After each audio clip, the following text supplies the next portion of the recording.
ഈ പുതിയതും ഒറിജിനും വേർതിരിച്ചറിയാനുള്ള എളുപ്പ വഴി ഞാൻ പറഞ്ഞുതരാം. ആളുകൾക്ക് എന്താ നിങ്ങളൊക്കെ മഹാബേള വായ നോക്കുമ്പോൾ സംഗതിയൊക്കെ തരക്കിടും ചേട്ടോ, കേട്ടു നോക്കുമ്പോൾ ഓരോ പറഞ്ഞു കാര്യമുണ്ട് തോന്നും. ഇനി മൂലമാരും വന്ന് പ്രസംഗിച്ചാലോ, അപ്പൊ അതും ശരിയാ തോന്നുന്നു. ഞങ്ങളിപ്പോ എന്താ കാട്ടുക, എങ്ങനെ ഇപ്പൊ തിരിച്ചറിയാനുള്ള എളുപ്പ വഴി നബിതങ്ങൾ പഠിപ്പിച്ചതാണോ ലോകത്ത് എവിടെ ചെന്നാലും അത് ഒരേപോലെ ഉണ്ടാവും. അല്ലാത്തതാണോ ഓരോ നാട്ടിലും ഓരോ കാലത്ത് ഓരോ കോളത്തിലുണ്ടാവും. അതാ വ്യത്യാസം. നിങ്ങൾ അമേരിക്ക പോയാൽ വരെ പള്ളിയിൽ ചെന്നാൽ അല്ല ഇവിടെ ഇപ്പൊ സുബഹി എത്ര നിസ്കരിക്കുന്നത് ചോദിക്കേണ്ടി വരുമോ?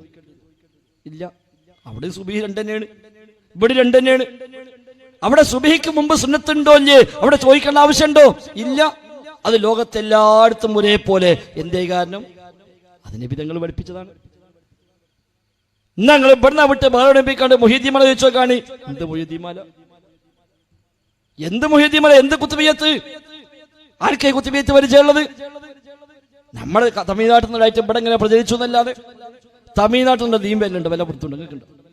ദീൻ എങ്ങനെ കൂട്ടി തമിഴ്നാട്ടിൽ നിന്നുണ്ടാകുക? തമിഴ്നാട്ടിൽ നിന്ന് പച്ചക്കറിയും കോഴിയും വരെ നമ്മൾ പോയി ഒഴിവാക്കി, എന്നിട്ട് ദീൻ ഒഴിവാക്കിയിട്ടില്ല. അപ്പൊ തമിഴ്നാട്ടിൽ നിന്ന് ഇറക്കുമതി ചെയ്യണ ദീനില്ല. ദീന് വന്നത് അള്ളാന്റെ വഹയി നബിക്ക് വന്നത് മക്കത്തും മദീനത്തുമാണ്. അവിടുന്ന് അത് വരേണ്ടത്. അവിടെ ഈ വക ഏർപ്പാടുണ്ടോ? ഇല്ല.